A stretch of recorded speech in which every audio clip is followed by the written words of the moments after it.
If they're going to waive somebody, I think it probably would be, and probably should be Kobe Bufkin, even though I do like Kobe Bufkin. Simply put, they don't trust him, they can't rely on him, and he probably can't fill the role that they currently need. So let's say they waive him. They waive him, open up a spot in their team, and can sign somebody off the free agent market. Who should they sign?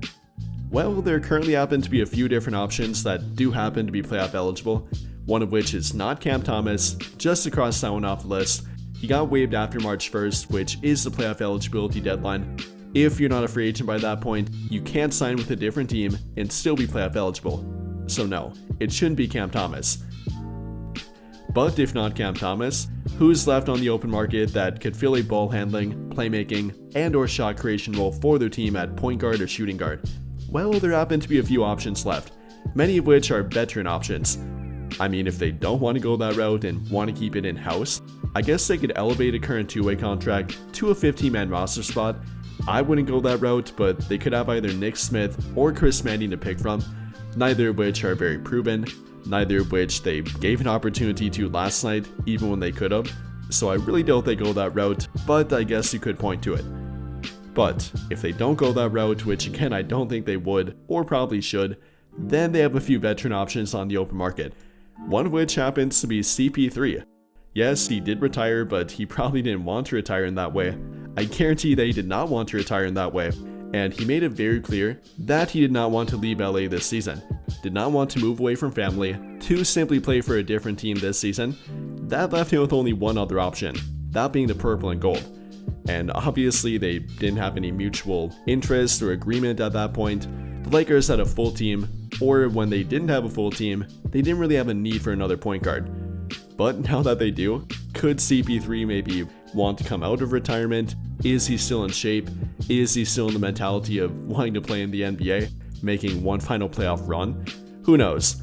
This season, obviously, he didn't do very much, didn't really get to play, didn't really get a fair shot in my opinion. Playing 16 games with the LA Clippers, in which he played roughly 14 minutes per game, averaging only 3 points per game, 3 assists per game, roughly 1 steal per game, and shot an underwhelming 32% from the field and 33.3% from the three-point line. However, last season he played in all 82 games, 82 out of a possible 82 for the San Antonio Spurs, and even at 39, he had a very good year, averaging 9 points per game, 7.4 assists per game, 1.3 steals per game, and shot a fairly efficient 43% from the field and 38% from the three-point line.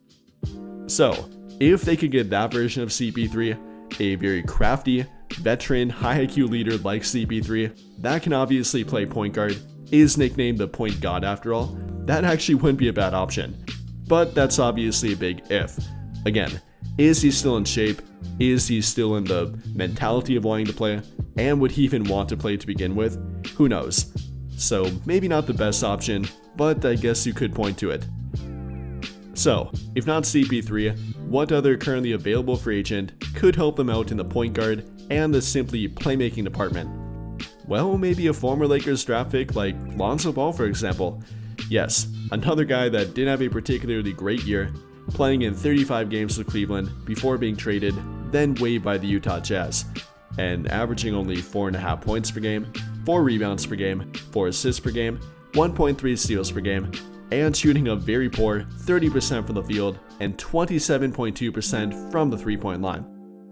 However, if he could get back to being a good point guard, which he really didn't get the opportunity to do this season, was more of an off-ball shooting guard, more of an off-the-ball player in general with Cleveland, and that didn't really fit his role, didn't really fit his archetype.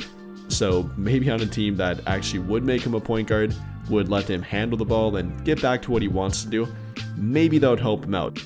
And if you believe that, if the Lakers believe that, then maybe he could be a good option. But obviously a big if in the health department. Can he stay healthy for even 4 games left of the regular season, then during a playoff push, if they're not going to have Luka Doncic or Austin Reeves to start it out? Who knows? Maybe a good option, definitely wouldn't be the worst defensive option. If you're going to go with a veteran option, there's probably not a better defensive option at point guard than Lonzo Ball. But obviously the shooting, the efficiency, simply the durability is a big what if with him. So not a terrible option, but maybe not the best option. But if neither of Lonzo Ball nor CP3, what other option could be on the board here? Well, maybe yet another former Laker like Spencer Dinwiddie. And not only a former Laker, but a former Dallas Maverick and a former Luka Doncic teammate too. After all, he played his final season last season in 24-25 with the Dallas Mavericks, playing in 79 games, averaging a fairly decent 11 points per game with 4.5 assists per game to come with it, 1 steal per game, shooting a slightly underwhelming 42% from the field and 33.4% from 3, but he does have plenty of background as a point guard, can play both on the ball and off the ball, isn't the best overall 3-point shooter, but is a good corner 3-point shooter, has spent time with the Lakers back in 24 as well, has played with LeBron, has played with Austin Reeves, and is somewhat familiar with their organization. Maybe not the worst option here, neither on the court or off the court. However, he does happen to be playing in Europe. No idea if he has an NBA out on his contract, so he might not be an option in that regard, contractually and legally I guess. So maybe not an option, but if he does have an NBA out, if he would want to come back to the NBA for a quick turnaround in this late in the season, maybe wouldn't be a terrible option. At this point, is probably one of the better options in my opinion. But if neither of Dinwiddie, Lonzo, or CP3, then maybe a guy that is a higher ceiling option, but another guy that didn't really have a great season. That player being Cole Anthony. Definitely the youngest of the bunch, only at 25 years old yet and does have some upside, but he didn't play that well this season. Averaging only 7 points per game with the Milwaukee Bucks, shooting only 42% from the field, 31% from 3, only averaging 3.5 assists per game, roughly 2 turnovers per game, isn't a true point guard, not a pure point guard, more of a shooting guard point guard hybrid, but he can play on the ball, definitely can initiate an offense despite not being the best overall playmaker, definitely can create a shot for himself, and does have background coming off the bench, doing it between 2022 to 2024, averaging over 12 points per game with the Orlando Magic while doing it, not to mention over 3 assists per game, 4 rebounds per game, and shooting a fairly efficient 44.4% from the field and 35% from 3. So not bad, and again probably the highest ceiling option, definitely offensively, not really defensively, not a great defender by any means here, but if they're looking for more ball handling, if they're looking for a proven option that does happen to be available and is definitely in shape and is not a health risk, Cole Anthony might be their best option at this point. And in my opinion, if they're going to go this route, probably the most logical one to point to.